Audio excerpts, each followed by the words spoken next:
Welcome back to the fourth estate. మనం నెల రోజుల గురించి మాట్లాడుకుంటున్నాం. నెల క్రితం రేవంత్ రెడ్డి అరెస్ట్ అయ్యారు. అప్పటి నుంచి ఇప్పటివరకు జరుగుతున్న పరిణామాలు ఇవి. అది కేవలం ఒక కరప్షన్ కేసుకు పరిమితం కాకుండా అనేక కోణాల్లో అనేక మలుపులు తిరిగింది. దాని గురించి మాట్లాడుకుంటున్నాం. సీతారాం నాయక్ గారు తెలంగాణ రాష్ట్ర సమితి పార్లమెంట్ సభ్యులు, వారు కొన్ని విషయాలు చెప్తూ ఉన్నారు. సెక్షన్ 8కు కొనసాగింపుగా వచ్చిన కేంద్ర హోంశాఖ నుంచి వచ్చిన వాటి గురించి వివరాలు చెప్తూ ఉన్నారు. చెప్పండి సీతారాం నాయక్ గారు. ఆ లెటర్ వచ్చినప్పుడు మేము వెంటనే హోంమంత్రిని కలిసాము. అక్కడ వెంటనే వెళ్ళి రాజ్నాథ్ సింగ్ వాళ్ళని కలిసి మాట్లాడాము. ఏంది మీరు ఏం చేస్తున్నారు, ఇది మీరు ఇచ్చింది ఏంది, మళ్ళీ ఏం చేస్తున్నారు, ఎవరు ఒత్తిడి మీ మీద? అంటే ఎన్డీఏ గవర్నమెంట్ వచ్చిన తర్వాత వచ్చింది అది. దాని తర్వాతనే వచ్చింది. ఎన్డీఏ గవర్నమెంట్ వచ్చిన తర్వాత వచ్చింది. ఇది వచ్చినాక మేము వెళ్ళోకి వెళ్ళాం. 2 days అక్కడ వాళ్ళతోని వాగ్విధానం చేసి బయటకు వచ్చి అందరినీ కలిసాం. వేరే మంత్రులను కలిసాం. మీరు 8కి అగెనిస్ట్గా ఇది ఇస్తున్నారు, మాకు అక్కడ ఎన్నికలు జరిగినాయి, మాకు ముఖ్యమంత్రి ఉన్నాడు, మంత్రులు ఉన్నారు, మీరు ఇక్కడ గవర్నర్ ఎలా పరిపాలించమని అంటారంటే దాన్ని విడ్రా చేసుకున్నది గవర్నమెంట్. ఎన్డీఏ గవర్నమెంట్ విడ్రా చేసుకున్నది. దాన్ని మళ్ళీ కొనసాగించాలని వీళ్ళు 4 సార్లు మంత్రులు వచ్చిండ్రు. దాని మీద హంగామా జరిగింది. బహుశా ఈ విషయం ఎందుకో వెలుగు రాలేదు. నేను దీని గురించి క్లియర్గా రేపు పేపర్ కూడా నేను అందరికీ తెలిసేటట్టు దాన్ని ఇది చేస్తాను. అయితే జరిగిన తప్పును కప్పిపుచ్చుకోవడానికి ముందు ఫోన్ ట్యాపింగ్ తీసుకొచ్చారు. అదే నిలుస్తలేదు. మీకు దాని ఫోన్ ట్యాపింగ్ ఒకవేళ మేము చేస్తే మీకు ఉన్నటువంటి సీతారాం నాయక్ గారు యాజ్ ఇట్ ఈస్ గా రీఆర్గనైజేషన్ చట్టంలో ఉన్న సెక్షన్ 8 ఇంప్లిమెంట్ చేయడం విషయంలో మీకేం అభ్యంతరం? ఏం అభ్యంతరం ఆల్రెడీ ఉంది కదా. ఎందుకు మీ మంత్రుల నాయకులు అంత హంగామా చేస్తారు? ఏముంది సరే, క్లియర్ ఉంది కదా. ఇప్పుడు మళ్ళీ దాన్ని ఈ విషయాలు చెప్పాలి కదా. దానికి కొనసాగింపుగా దానికి అనుగుణంగా స్పష్టత తెలంగాణ వైపు నుంచి రాకపోతే ఏ టైం చేస్తే నిరాదీక్ష చేస్తాం, జంతర్ మంతర్లు ఇదే సార్ ముఖ్యమంత్రి పెడతా ఉన్నారు నిరాదీక్షకి. అవునండి, గవర్నర్ గారికి పోలీస్ సబ్ ఇన్స్పెక్టర్ ట్రాన్స్ఫర్ చేసి అపాయింట్ చేసే అధికారం కూడా ఆయనకి ఇస్తానన్నప్పుడు నిరాదీక్ష లేదు. మీరు చెప్తుంది దాని కొనసాగింపుగా వచ్చింది కనుకనే మాట్లాడి అది చెప్పలేకపోయినా నేను కూడా అనుకుంటున్నాను. ఉపసంహరించుకున్నారు లేదు కదా, అది కూడా ఉపసంహరించుకున్నారు. మంత్రులు కూడా చెప్పట్లే ఆ విషయం. వాళ్ళు కూడా చెప్తలేరు, వీళ్ళు చెప్తలేరు. దాన్ని పట్టుకుని దాని మీద. సో ఫస్ట్ సార్ ఒకటేమో ట్యాపింగ్ పోయింది. ఆ ట్యాపింగ్లో కూడా ఫెయిల్ అయింది. వాళ్ళు ఏం చేయాలనో వాడికి ఏం తోస్తలేదు. ఇప్పుడు ఒకరు ఎవరైనా ఆపదలో బాగా ట్యాపింగ్ విషయంలో కేసులు నమోదైనట్టు ఆంధ్రాలో ఎక్కడ అక్కడ ఎందుకు కావాలి? అక్కడ అయినా కూడా ప్రూఫ్ ఇప్పుడు మనం చూపెట్టినట్టు ఆ టేప్ మాట్లాడిన ఎవరో వాయిస్ అయితే వినిపించాలి కదా. అది చేయలేకపోతున్నారు. దాని తర్వాత ఇది ఈసీ పరిధిలో ఉండాలి, ఇది ఏసీబీ పరిధిలో ఎందుకు ఉంటుంది? ఏసీబీ మీరు చెప్పినట్టు వింటున్నారంటే ఈసీ ఇంటర్వ్యూన్ అయింది. వాడు చేయవలసిన పని వాళ్ళు చేస్తున్నారు. మళ్ళీ నిన్నటి నుంచి మంత్రులు మొదలైందంటే యూటీ కావాలి. అరే ఉన్న రోజు తింటివి, ఇక్కడ తాగితేవి, మొత్తం వాడుకుంటేవి, నువ్వు బయటికి వెళ్ళిపోగానే ఇల్లు కావాలా? ఏం పద్ధతి, ఏం మాట్లాడుతున్నారా? నాయకులు కావాలని అడగడం లేదు. యూటీ అంటే ఇద్దరం కలిసి కాపాడుకుందాం అని. యూటీ ఇంకేం కాపాడుతావు? అయిపోయా. నువ్వు ఉన్న రోజులు వాడుకుంటేవి సరిగ్గానే ఉంటాయి. మళ్ళీ యూటీ ఏందా? నువ్వు బయటికి పోగానే ఇంకొన్ని ఇంట్లోకి వెళ్ళి నువ్వు వెళ్ళిపో, ఎవరైనా కబ్జా చేసుకోవచ్చు అన్నట్టు. ఇప్పుడు తప్పును కప్పిపుచ్చుకోవడానికి ఇంకా 10 తప్పులు ఎక్కువ చేస్తూ ఉన్నారు. ఆ చంద్రబాబు నాయుడు తత్వం మీద అర్థం కాదు. కానీ ఆయన ఎప్పుడు ఏదన్నా జరిగింది అనుకో, చాలా నన్ను చూస్తున్నావు కదా, ఏదన్నా తప్పు చేసినట్టే దానికి కప్పిపుచ్చడానికి ఏదో గడబడ అంటారు కదా మన దగ్గర. అట్లా ఊకే ఎవరికి వినరాకుండా డప్పులు కొట్టుకుంటా తాళి కొట్టుకుంటా ఆయన ఏం మాట్లాడుతున్నాడు ఎవరిని సమస్య కాకూడదు, ఆ పార్టీని కూడా సమస్య కాదు. చెప్పమనండి. ఈ 3 తెలంగాణలో నీకు ఒక పార్టీ ఉంది కదా, టీడీపీ, నీ దయాకర్ రావు, నీ రమణ, వీళ్ళని మాట్లాడమనండి. సెక్షన్ 8ను మనకి ఏం తెలిసిందో నాకు తెలియదు, వాళ్ళని చదువుకొని చెప్పమనండి. ఇది అమలు చేయండి, ఇంకా పెట్టమనండి. ఇది ట్యాపింగ్ గురించి మాట్లాడమనండి, వాళ్ళను ఇది యూటీ చేయమని మాట్లాడండి. అరే నీ పార్టీ వాడు ఉంటాడు, నీకు సిద్ధాంతం ఏముంది, నువ్వే అంటివి కదా మా నాయకుడు ఏది మాట్లాడితే అదే కరెక్ట్ అన్నాడు. ఇవాళ మంత్రులు ఎందుకు మాట్లాడుతున్నారు దాని మీద అంటే అది క్లియర్గా కనబడుతూ ఉంది. దాన్ని ఎవరేం చేస్తారు అంటే సామాన్యుడు చేస్తే ఒకటి, ఏం లేనోడు సామాన్యుడు పుట్ట కొరకు వాడు తప్పు చేస్తే వాడిని తీసుకుపోయి పోలీస్ స్టేషన్లో పెట్టి తొక్కి కొట్టి జైలు పెడుతున్నారు. అరే నువ్వు అన్నీ ఉండి కూడా తప్పు చేసినాడు, ఇది తప్పని ఒప్పుకోకుండా ప్రజల్ని మభ్యపెట్టడానికి ప్రయత్నం చేస్తావు. నీ దగ్గర ఒక బలమైనటువంటి ప్రతిపక్షం ఉంది సార్. మీరు ఒకటి గమనించాలి, తెలంగాణకైనా చాలా తేడా ఉంది. తెలంగాణ రాష్ట్రం ఏర్పడ్డా కొత్త రాష్ట్రం కాదు. ఈ రాష్ట్రానికి అన్ని బిల్డింగ్స్ ఉన్నాయి, ఇక్కడ కావలసినటువంటి హంగులు అన్నీ ఉన్నాయి. నీకు అక్కడ ఏం లేదు. బలమైనటువంటి 67 మందితో నీకు ప్రతిపక్షం ఉంది. నిన్ను వాళ్ళను తట్టుకొని వాళ్ళను కలుపుకొని ఆ రాష్ట్ర అభివృద్ధి కొరకు పనిచేస్తారని 1-2% ఓట్స్ ఎక్కువ ఇచ్చి నువ్వు ఇలా ముఖ్యమంత్రి అయినావు. ఆ రాష్ట్ర ప్రజలను ఏం చేస్తున్నారు? సగం కంటే ఎక్కువ ప్రజలు ఇలా వైఎస్ఆర్సీపీకి వాళ్ళని మొగ్గు చూపుతా ఉన్నారు. నువ్వు చేసే తప్పుదానికి అది కప్పిపుచ్చుకొని నేను 2009లో మళ్ళీ వచ్చి ఇక్కడ ఏదో అవుతా, అరే ఇప్పుడు అయ్యేది కాపాడుకో, ఇప్పుడు తప్పులు చేయకు, నువ్వు రేపు జైలుకు పోతావు, ఎక్కడికి పోతావు ఎవరికి తెలియదు, నువ్వు భవిష్యత్తుని ఎందుకు ఆలోచిస్తున్నావు?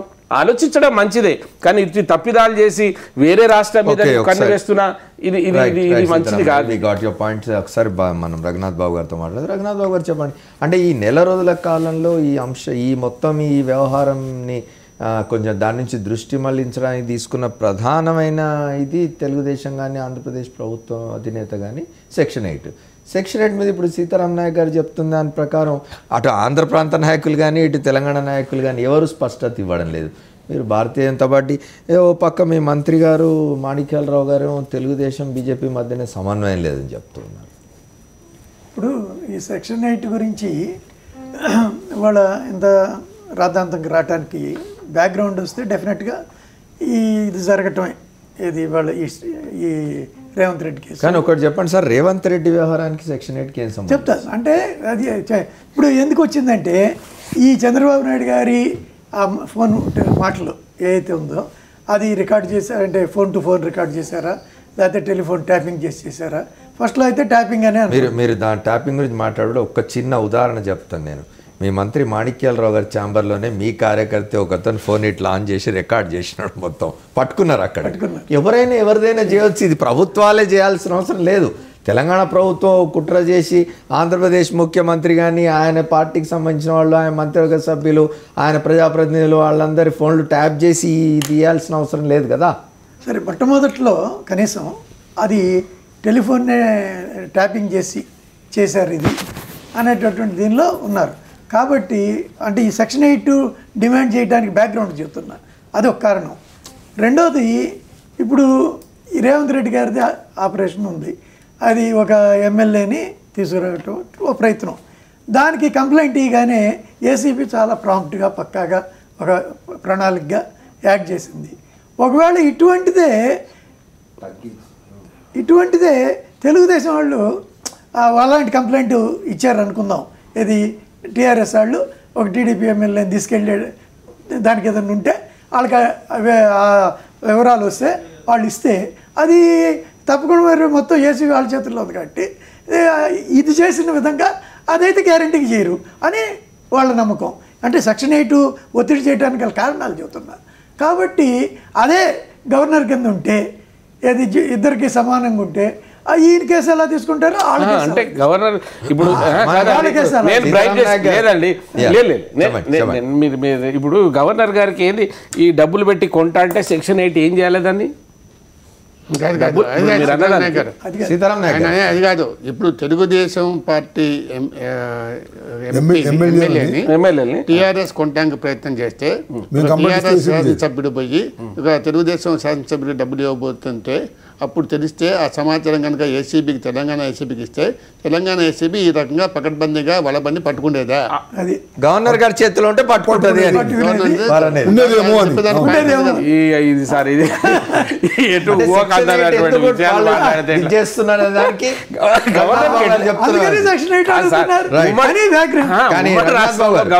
సీతారాం నాయక్ గారు చెప్పిన దానిలో ఒక తేడా, ఒక చిన్న డిఫరెన్స్ ఉంది. ఏమిటి అని అంటే సెక్షన్ 8 యాజ్ ఇట్ ఈస్గా ఉన్న సెక్షన్ 8 పట్ల వీళ్ళకి ఎవరికి అభ్యంతరం ఉండాల్సిన అవసరం లేదు. ఇవాళ వారు అంటున్నది ఏమిటంటే ఆంధ్రప్రదేశ్ మంత్రులు ఢిల్లీ వచ్చి దానికి కొనసాగింపుగా కేంద్ర హోంశాఖ ఇచ్చినవి అవుతున్నాయి ఓ పాయింట్స్. అంటే ఎస్ఐ దగ్గర నుంచి అపాయింట్మెంట్ అథారిటీ గవర్నర్కే ఉండాలి, మొత్తం లా అండ్ ఆర్డర్ గవర్నర్ చేతిలో ఉండాలి అని డిమాండ్ చేస్తున్నారు. దాన్ని వ్యతిరేకిస్తున్నాం, మా వాళ్ళు సరిగ్గా చెప్పలేకపోతున్నారు అంటున్నారు సీతారాం నాయక్. అది పాయింట్. ఇప్పుడు నా దృష్టి కూడా ఇప్పుడే వచ్చింది. ఇప్పుడు నా లెక్క ఏంటంటే ఇప్పుడు ఈ సెక్షన్ 8 అనేది ఫస్ట్ ఆఫ్ ఇట్స్ కైండ్. అది మన ఆల్మోస్ట్ దేశంలో ఎక్కడా లేదు, ఇక్కడే వచ్చింది. కానీ అది కంటెస్ట్ చేస్తే న్యాయస్థానాల్లో నిలబడదండి. దీనిలో ఏమవుతుంది, ఇది ఫస్ట్ ఆఫ్ ఇట్స్ కైండ్ అనేటప్పటికి దీని రంగు రుచి వాసన ఏంటో తెలియదు, దీని స్వరూపం ఏంటో తెలియదు, ఇది ఎలా ఉంటో ఏం జరుగుతుందో తెలియదు. ఈ పరిస్థితుల్లో ఇవాళ కేసీఆర్ గారు కానీ తెలంగాణ ప్రభుత్వం కానీ ఈ సెక్షన్ 8ని వెహిమెంట్గా అపోజ్ చేయటం వల్ల ప్రజల్లో ఏ భావం కలుగుతుందంటే దీనిలో ఏదో నిజంగా ఇంకేదో ఉంది, అంతకన్నా ఓకే మీ సెక్షన్ 8 కింద ఏంటి మీరేమి చేయదలుచుకున్నారు, ఏంటి ఎలాగా ఉండబోతుంది ఇది అని ఒక సుహృద్భావంగా చర్చ చేసుకున్నట్టయితే ఇక్కడ ఉన్నటువంటి ఆంధ్ర వాళ్ళ యొక్క మనోభావాలు కూడా గెలుచుకునేవారు కేసీఆర్ గారు. కాబట్టి ఆంధ్ర మిత్రులు తెలియదు సార్. సార్ ఒక్క నిమిషం సీతారాం నాయక్ గారు కాదనేటప్పటికి let us hear. పోయిన వారం కూడా చెప్పాను సెక్షన్ 8 అనేది దేశంలో ఎక్కడ లేదంటే కరెక్ట్ కాదు. అదే అరుణాచల్ ప్రదేశ్లో ఉంది.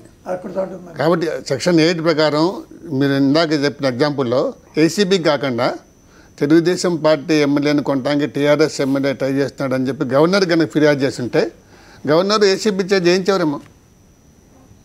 అధికారం గవర్నర్కి ఉంది సెక్షన్ 8 ప్రకారం. ఇది ఇట్లా 8 సెక్షన్ ఎందుకు గవర్నర్కి చాలా పవర్స్ ఉన్నాయి కదా. అది వీళ్ళు ఉపయోగించుకోకుండా చేసిన తప్పు. రాంబాబు గారు సెక్షన్ 8 నుంచి గురించి మనం ఇప్పటిదాకా మాట్లాడుకుంటున్నది వేరు, వారు ఇంకో కొత్త వర్షన్ బహుశా అది కూడా జరిగి ఉంటుంది. లేకపోతే ఆయన 2 రోజులు వారు వెళ్ళలో కూర్చున్నామని చెప్తారు. ఒక్క నిమిషం నాకు అనిపిస్తుంది ఏమిటంటే సెక్షన్ 8ని ఈ విభజన చట్టంలో పొందుపరిచారు, కానీ సెక్షన్ 8ని ఏ విధంగా ఇంప్లిమెంట్ చేయాలనేది రూల్స్ అండ్ రెగ్యులేషన్స్ ఫ్రేమ్ కాలేదు. ఆ రూల్స్ అండ్ రెగ్యులేషన్స్ ఫ్రేమ్ అయ్యే క్రమంలోనే వారికి ఆ లెటర్ ఇచ్చారు. ఆ లెటర్ను వారు వ్యతిరేకించారు. ఫర్ ఎగ్జాంపుల్, గవర్నర్కి అధికారాలు ఉన్నాయి లా అండ్ ఆర్డర్ మీద, లేకపోతే ఇక్కడ ప్రాపర్టీ మీద, మరో దాని మీద ఏదైనా క్లాష్లు వచ్చినప్పుడు ఉన్నాయి అన్నప్పుడు అధికారాలు ఉన్నాయి అనుకుంటారు. రెస్పాన్సిబిలిటీ, స్పెషల్ రెస్పాన్సిబిలిటీ అన్నారు. ఉన్నప్పుడు ఆ కమిషనర్ని ఎవరు అపాయింట్ చేయాలి, పోలీస్ కమిషనర్ని ఎవరు ట్రాన్స్ఫర్ చేయాలి అని దాని మీద కూడా ఒక వేగ్గా లేకోకుండా స్పష్టంగా ఇవ్వాలని ప్రభుత్వం ప్రయత్నం చేస్తే దాన్ని టీఆర్ఎస్ ప్రభుత్వం వ్యతిరేకించడం వల్ల ఆగిపోయిందనేది ఇప్పుడు నాయక్ గారు చెప్తున్న దాని ప్రకారం అర్థమవుతుంది. సహజంగానే నాకు కూడా అనిపించేది ఏంటంటే సెక్షన్ 8ని ఊరిని అలా బల్క్గా అట్టిపెట్టడం కంటే దానిలో సూక్ష్మంగా కూడా విశ్లేషించవలసినటువంటి అవసరం కేంద్ర ప్రభుత్వానికి ఉన్నది. గవర్నర్కి దీని ద్వారా ఏ సందర్భంలో ఎలా యాక్ట్ చేయాలి, పోలీస్ కమిషనర్ ఎవరు నియమించాలి, ఎవరు ట్రాన్స్ఫర్ చేయాలి దాని మీద కూడా ఉంటుంది. ఆ క్రమంలో వస్తున్నప్పుడే ఇక్కడ ఉన్నటువంటి ప్రభుత్వం వ్యతిరేకించడం వల్ల ఆగిపోయిందని అనుకుంటున్నాం ఇప్పుడు తెలిసిన తర్వాత. ఒక అంశాన్ని నేను చెప్పదలుచుకుంది ఏమిటంటే సెక్షన్ 8 ఎలా రూపాంతరం చెంది ఈ విభజన చట్టంలోకి వచ్చిందంటే, ఫస్ట్ ఆఫ్ ఆల్ ఇది ఉమ్మడి రాజధాని కావాలి. ఉమ్మడి రాజధాని కావాలంటే ఇది యూటీగా ఉండాలని చాలామంది కాంగ్రెస్ పార్టీకి సంబంధించిన వారు డిమాండ్ చేశారు. ఆ రోజున యూటీగా ఉంటే మేము అంగీకరించమని తెలంగాణ వారు అన్నారు. కాబట్టి వయా మీడియాగా యూటీ కాకోకుండా మొత్తం పూర్తి అధికారాలు తెలంగాణ ప్రభుత్వానికి ఉండకోకుండా మీ ఆస్తుల రక్షణ కోసం మీకు మీద క్రైమ్స్ జరిగినప్పుడు ఏదైనా తగాదాలు వచ్చినప్పుడు గవర్నర్కి అధికారాలు ఇస్తున్నామని వయా మీడియాగా సెక్షన్ 8 దానిలో పొందుపరిచారు. ఆ సెక్షన్ ఆ రకంగా సెక్షన్ వచ్చింది. అయితే ఈ సెక్షన్ ఎవరికి ఉపయోగం? 13 జిల్లాల నుంచి వచ్చి ఇక్కడ నివసిస్తున్నటువంటి ప్రజానీకానికి ఉపయోగం. అఫ్ కోర్స్ గుజరాత్, మహారాష్ట్ర వాళ్ళకి ఉపయోగం కన్నా కూడా వాళ్ళకు కూడా టెక్నికల్గా ఉన్నా ఎక్కువ ఉపయోగపడేది ఈ 13 జిల్లాలకు సంబంధించి ఇక్కడ స్థిర నివాసం ఏర్పడుతుంది. సెక్షన్ 8 తెర మీదకి రావడానికి కారణం కూడా అదే. ఏంటంటే ఉద్యమం జరుగుతున్న కాలంలో రాష్ట్రం విడిపోతుంది అనుకుంటున్నప్పుడు రేపు హైదరాబాద్లో నివసిస్తున్న మా వాళ్ళకి ఏమైనా హాని జరుగుతుందేమో అని ఆంధ్ర ప్రాంత నాయకులు వెళ్ళి ఢిల్లీలో చెప్పుకుంటే జరిగింది అది. అవును సార్. ఈ 13 జిల్లాల నుంచి వచ్చి ఇక్కడ నివసిస్తున్న స్థిర నివాసం ఏర్పరచుకున్నటువంటి ప్రజలకు కాపాడవలసింది ఎవరు? కేసీఆరా? కాదే. తెలంగాణ ప్రభుత్వం కాదే.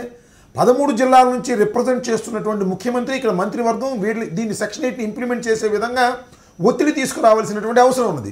ఈ సంవత్సరం పాటు ఏం చేశారంటున్నా, ఈ సంవత్సరం పాటు దాన్ని గాలికి వదిలేసి ఇదిగో వారు చెప్తున్నట్టుగా బహుశా అదే ఉండొచ్చేమో. అలాంటి సంఘటన ఏదైనా నోట్ చేశారా? ఇలా మా టీఆర్ఎస్ వారు మమ్మల్ని కొనడానికి వచ్చారు అని ఏసీబీకి ఒక కంప్లైంట్ ఇచ్చి ఏసీబీ చేయకపోతేనో, లేకపోతే అది గవర్నర్కి ఇచ్చి గవర్నర్ చేయకపోతేనో, ఇది అప్పుడు దాన్ని ప్రశ్నించవలసింది తన మీదకు వచ్చి పడిన తర్వాత తాను కేసులో ఇరుక్కునేటప్పుడు దీన్ని తీసుకురావడం వల్ల దీని పవిత్రత పోయింది. సెక్షన్ 8 కేవలం చంద్రబాబు నాయుడు గారు తన్ను కాపాడుకోవడం కోసం షీల్డ్గా తీసుకొచ్చారు తప్ప 13 జిల్లాల నుంచి ఇక్కడ నివసిస్తున్నటువంటి తెలుగు ప్రజలకు రక్షణ కోసం ఈయన పోరాటం లేదు అనేటువంటి భావన కలిగిన తర్వాత ఎలా ఉంటుందండి? తప్పుగా ఉంటుంది కదా. కాబట్టి ఒక అసందర్భంగా తీసుకొచ్చారు. సందర్భం ఎప్పుడు? అపాయింటెడ్ డే అప్పుడు సందర్భం. ఆ తర్వాత ఫైట్ చేయాలి. అసందర్భంగా తన వ్యక్తిగతంగా ఉపయోగించుకోవడం కోసం సెక్షన్ 8ని ఉపయోగించుకున్నారనేటువంటి ఒక అపవాదు చంద్రబాబు నాయుడు గారి మీద పడింది. ఇంకొక అంశాన్ని నేను చెప్పదలుచుకుంది ఏంటంటే, చంద్రబాబు నాయుడు గారు చేస్తున్న విధానం చూస్తుంటే సుడిగుండంలో మునిగిపోయేవాడు లేదా ప్రవాహంలో కొట్టుకుపోయేవాడు ఏది కనపడితే దాన్ని పట్టుకుంటారు. సెక్షన్ 8 అంటే సెక్షన్ 8, ట్యాపింగ్ అంటే ట్యాపింగ్, లేదు ఎలక్షన్ కమిషన్ దీన్ని పట్టుకొని రకరకాలుగా పట్టుకునేటువంటి ప్రయత్నం చేస్తున్నారు. ఇందాక మీరు చెప్పినట్టుగా ఎవరు చేయలేదు రాజకీయాల్లో, అందరూ చేస్తున్నారు అంటే నేను చెప్పలేదు. జూపూడి ప్రభాకర్ మీరు అన్నట్టుగా జూపూడి ప్రభాకర్ చెప్పారంటే దాన్ని అంగీకరిస్తున్నాడు. మా చంద్రబాబు నాయుడు గారు కూడా చేశారని అంగీకరిస్తున్నారు. నేరాన్ని చంద్రబాబు నాయుడు గారు మౌనం అంగీకరిస్తుంది. ఇలాంటి పిచ్చి ప్రశ్నలు, పిచ్చి వాదనలన్నీ కూడా నేరాన్ని అంగీకరిస్తున్నారు. జూపూడి ప్రభాకర్ గారు చెప్పినటువంటి వాదన కూడా మా చంద్రబాబు నాయుడు గారు చేశారు కానీ అందరూ చేస్తున్నారు కాబట్టి మా చంద్రబాబు నాయుడు గారు చేశారనే వాదనకి వస్తున్నారు. అది టీవీలో కాదు. నేనేంటంటే కోర్టు ముందు వాదించమనండి. ఎవరు డబ్బులు ఇచ్చి కొనుక్కొని ఉన్నారు, అలాగే మా చంద్రబాబు నాయుడు గారు కొన్నారు, తప్పేంటి అని అంటే సరిపోతుంది కదా. ఆ మాట చంద్రబాబు నాయుడు గారు అంగీకరించలేకపోతున్నారు. ఇలాంటి ఒక దౌర్భాగ్యమైనటువంటి సంస్కృతి తీసుకురావడం చాలా ప్రమాదకరం. ఇందాక 2 రాష్ట్రాల మధ్యన అభివృద్ధి ఆగిపోతుంది అంటే ఐఎమ్ నాట్ యాక్సెప్టింగ్. 2 రాష్ట్రాలకు నేను మొట్టమొదటి చెప్తుందంటే అదేమంటే మీరు టీఆర్ఎస్ కలిసిపోయారని వాళ్ళు అంటున్నారు. 2 రాష్ట్రాలకి సంబంధించిన అంశం కాదు ఇది. ఒక దొంగ పోలీసుకు సంబంధించిన అంశం. ఒక పార్టీ పరపార్టీ ఎమ్మెల్యేలు 5 కోట్లకు కొంటున్నానికి ప్రయత్నం చేస్తున్న పక్క రాష్ట్రపు ముఖ్యమంత్రికి సంబంధించినటువంటి అంశం. ఆ విధంగానే చూడాలి తప్ప 2 రాష్ట్రాల అభివృద్ధి దీన్ని తెగేదాకా లాగమాకండి. 2 రాష్ట్రాల అభివృద్ధి ఆగిపోయింది కాబట్టి ఎవరి పనులు చేసుకోండి, కోర్టులన్నీ విత్డ్రా చేసుకోండి, కేసులన్నీ విత్డ్రా చేసుకోండి. What is this? ఇది ఒక విపరీతమైనటువంటి ధోరణి. దీనివల్ల సమాజానికి నష్టం జరుగుతుంది. రైట్, ఒకసారి మూర్తి గారితో మాట్లాడదాం. మూర్తి గారు, ఫోన్ ట్యాపింగ్ ఇప్పుడు రాంబాబు గారు అన్నట్టు చంద్రబాబు నాయుడు గారు ఏదో ప్రవాహంలో కొట్టుకుపోతే ఏది కనిపిస్తుంది దాన్ని పట్టుకుంటున్నారని చెప్తున్నారు. అయితే రాజకీయంగా చాలా అనుభవం కలిగిన ఆయన ఆలోచించకుండా ఉంటాడు అనుకోని, కానీ ఫోన్ ట్యాపింగ్ దగ్గరికి వచ్చేసరికి ఇది పొలిటికల్ కంప్లైంట్గా మారుతూ ఉన్నట్టుంది. గతంలో యూపీఏ ప్రభుత్వం ఉన్నప్పుడు ప్రకాష్ కారత్ లాంటి వాళ్ళు మా ఫోన్లో ట్యాపింగ్ అవుతున్నాయి అన్నారు. తర్వాత ఎన్డీఏ ప్రభుత్వం వచ్చిన తర్వాత మోడీ వచ్చిన కొత్త రోజుల్లో ఆయన తన సొంత మంత్రుల ఫోన్లే ట్యాప్ చేస్తున్నాడు, ఇళ్లలో స్టింగ్ ఆపరేషన్స్ చేస్తున్నాడు అని చెప్పి వార్తలు వచ్చినాయి. ఇది కేవలం ఏదో పొలిటికల్ కంప్లైంట్గా మారుతున్నట్టు. ఫోన్ ట్యాపింగ్ అనేది కొన్ని దశాబ్దాలుగా జరుగుతుంది. ఎస్, అధికారులు అన్న వాళ్ళు చేస్తారు. అధికారుల్లో పొలిటికల్ ఎస్పీనేజ్కి ఉపయోగించుకుంటారు. అట్లా కాకుండా మామూలుగా అధికారిగా అఫీషియల్గా అయితే but government of the day permission ఉంటుందండి దానికి. హోమ్ సెక్రటరీ పర్మిషన్ ఇవ్వాలి. IG not even home minister. Home minister కాదు, హోమ్ సెక్రటరీ పర్మిషన్ చాలు. అయితే ఇంటెలిజెన్స్ ఐజీ, డీజీపీ ఇద్దరు కూర్చొని ఒక లిస్ట్ తయారు చేస్తే అమ్మర్ గారి ఫోను, రామచంద్రమూర్తి గారి ఫోను, రాంబాబు గారి ఫోను ట్యాప్ చేయండి అంటే ఇప్పుడు హోమ్ సెక్రటరీ ఓకే అంటే చేయొచ్చు. ఓకే, దానికి కానీ కారణాలు చూపించాలి. జనరల్గా ఏంటంటే టెర్రరిస్టులు, ఇదివరకు నక్సలైట్లు, నక్సలైట్ నాయకులు వాళ్ళ మీద కమ్యూనికేషన్ తెలుసుకోవడానికి ఉపయోగించేవాళ్ళు. ఇప్పుడు ఫోన్ ట్యాపింగ్ జరిగింది అనుకుందాం, లేకపోతే ఒక 70 కేసులు పెట్టారు అనుకుందాం. దానికి సిఐటి వేస్తారా? సిట్ అంటే ఎప్పుడు వేస్తారు? స్పెషల్ ఇన్వెస్టిగేటివ్ టీంని ఎప్పుడు వేస్తారు? రాహుల్ గాంధీ హత్యకి పరిశోధన అంటే వేస్తారు, ఇందిరాగాంధీ హత్య జరిగినప్పుడు వేస్తారు. అంటే పెద్ద నేరం జరిగినప్పుడు మొత్తం దేశవ్యాప్తంగా ప్రపంచవ్యాప్తంగా మనుషుల్ని విచారించి పట్టుకోవాల్సినప్పుడు వేస్తారు ఒక సిట్ని. ఇప్పుడు 70 కేసులు పెట్టించి ఒక 15 రోజుల్లో దీని మీద సిట్ వేస్తున్నామంటే ఒక హాస్యాస్పదమైన వ్యవహారం ఇదంతా.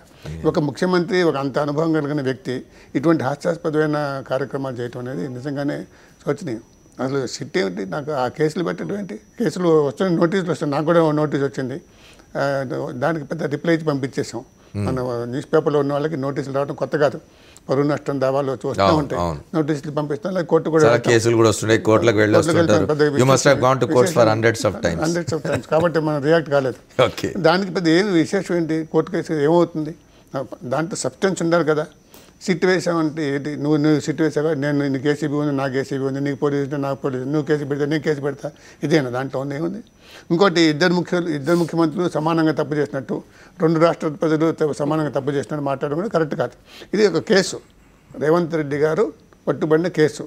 దాంట్లో చంద్రబాబు గారి కొనసాగింపుగా ఆయన మాట కూడా ఉందని అంటున్నారు. నిజం కాదో తెలుసుకోవాలి, కోర్టు తెలుస్తుంది. దాన్ని ఎదుర్కోవడానికి ఇట్లా కేసులు పెట్టడం, సిట్ వేయటం, లేకపోతే ఎంత అనవసరమైన వ్యవహారం. రఘునాథ్ బాబు గారు చెప్పండి, ఇది ఫోన్ ట్యాపింగ్ దగ్గరికి వస్తే నిజానికి ప్లేస్ ఆఫ్ అఫెన్స్ అని ఉంటుంది. ఇప్పుడు అఫెన్స్ హైదరాబాద్లో జరిగింది అనుకోండి, Hyderabad police has to investigate, or Telangana police have to investigate. హైదరాబాద్లో జరిగే అఫెన్స్ని ఆంధ్ర పోలీసులు వచ్చి ఎట్లా ఇన్వెస్టిగేట్ చేస్తారు? మరి ఇక్కడ నమ్మకం లేదు కదా. నమ్మకం లేకపోయినా కూడా ఆ పోలీసులు వచ్చి ఈ పోలీసు సాయంత్రం తీసుకెళ్తాను. ఇప్పుడు నీకు యాక్చువల్గా ఇప్పుడు టీ న్యూస్కి ఈయన నోటీస్ ఇవ్వడానికి అసిస్టెంట్ కమిషనర్స్ విశాఖపట్నం డైరెక్ట్గా పోవడం కూడా కరెక్ట్ కాదు. ఒక రాష్ట్రం నుంచి ఇంకో రాష్ట్రం పోవాలని, మన తెలంగాణ రాష్ట్రం నుంచి మహారాష్ట్రలో ఎవరైనా పోవాలంటే మహారాష్ట్ర పోలీస్ సహకారంతో పోవాలి, వాళ్ళని వెంట పెట్టుకొని పోవాలి. నాట్ ఓన్లీ దట్ సార్, ఒక జిల్లా నుంచి మరో జిల్లాకి వెళ్ళాలన్నా కూడా సార్, రాహుల్ గాంధీ ఉత్తరప్రదేశ్ నుంచి ప్రతినిధి అండి పార్లమెంట్కి. అక్కడ ఆయనకు సంబంధించి ఏదైనా ములాయం సింగ్ గవర్నమెంట్ ఏదైనా చేస్తే, ములాయం సింగ్ కొడుకున్నాడు ఇప్పుడు అఖిలేష్ యాదవ్ ముఖ్యమంత్రిగా ఉన్నాడు, ఆ గవర్నమెంట్ రాహుల్ గాంధీ మీద కేసు చేస్తే నేను ఢిల్లీలో ఉన్నాను కాబట్టి ఇక్కడ ఢిల్లీ పోలీస్ ఇన్వెస్టిగేట్ చేయాలంటే ఎట్లా ఉంటుంది?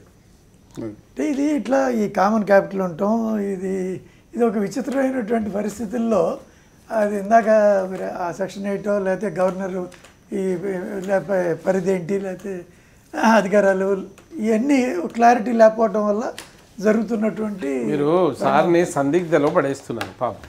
సార్ చాలా మంచి వ్యక్తి, నేను చాలా టీవీలో ఉన్నా. సమైక్యాంధ్ర ప్రజలకు ఇక్కడ ఉన్న వాళ్లకు ఈ 14 సంవత్సరాలు కానీ ఈ 1 ఇయర్లో ఒక్కరిని చూపెట్టాడు ఒక పోలీస్ స్టేషన్లో కేసు.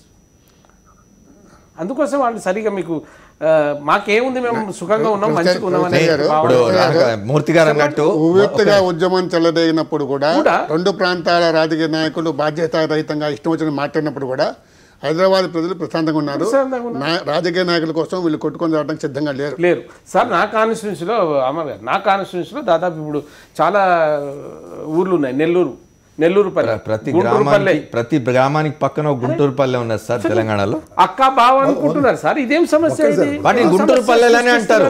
అంటే గుంటూరు పల్లె, గుంటూరు నుంచి వచ్చి ఇక్కడ స్థిర నివాసం ఏర్పరచుకున్నారు. ఎప్పటి నుంచో గోవిందరావుపేట వాళ్ళ హైదరాబాద్ ఉమ్మడి రాజధాని అయినా సామాన్యులకు సంబంధించి తెలంగాణ సామాన్యులు ఇక్కడికి వచ్చి స్థిరపడిన సామాన్యుల మధ్యన ఏ విధమైనటువంటి పెరపొచ్చాలు లేవు.